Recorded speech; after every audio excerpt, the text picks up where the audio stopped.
రంగారెడ్డి జిల్లా additional collector ACB ట్రాప్లో చిక్కారు. భూపాల్రెడ్డి నివాసంలో ఏసీబీ సోదాలు చేస్తున్నారు. ధరణిలో ఒక పని చేసేందుకు 8 లక్షల రూపాయలను అడిషనల్ కలెక్టర్ డిమాండ్ చేశారు. భూపాల్రెడ్డితో పాటు సీనియర్ అసిస్టెంట్ మదన్ మోహన్ నివాసాల్లోనూ ఏసీబీ సోదాలు చేశారు.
గుంటూరు ల్యాండ్ మాది ప్రొబిటెట్లో పడ్డది.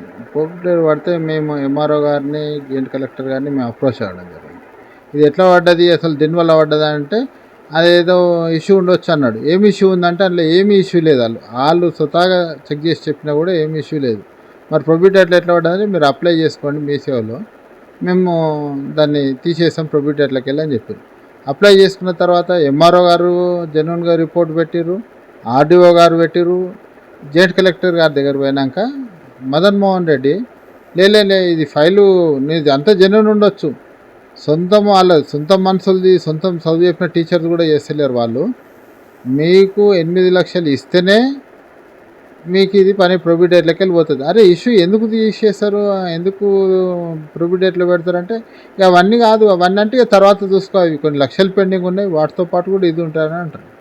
అంటే ఇక నాకు లంచం వేయడం ఇష్టం లేక నేను ఏసీబీ వాళ్ళని అప్రోచ్ అయినాక 8 లక్షలు మదన్ మోహన్ రెడ్డి గురంగూడ గేట్ దగ్గరికి వచ్చిండు, తీసుకున్నాక ఆయన జాయింట్ కలెక్టర్కే కావాలి అని అడిగిండు. జాయింట్ కలెక్టర్ కూడా వాటర్ ఉంది, ఇంట్లో ఇద్దరికి మొత్తం చూసుకుంటాడు సారే, నేను మొత్తం ప్యాకేజ్ మాట్లాడతాను అన్నాడు. తీసుకున్నాడు.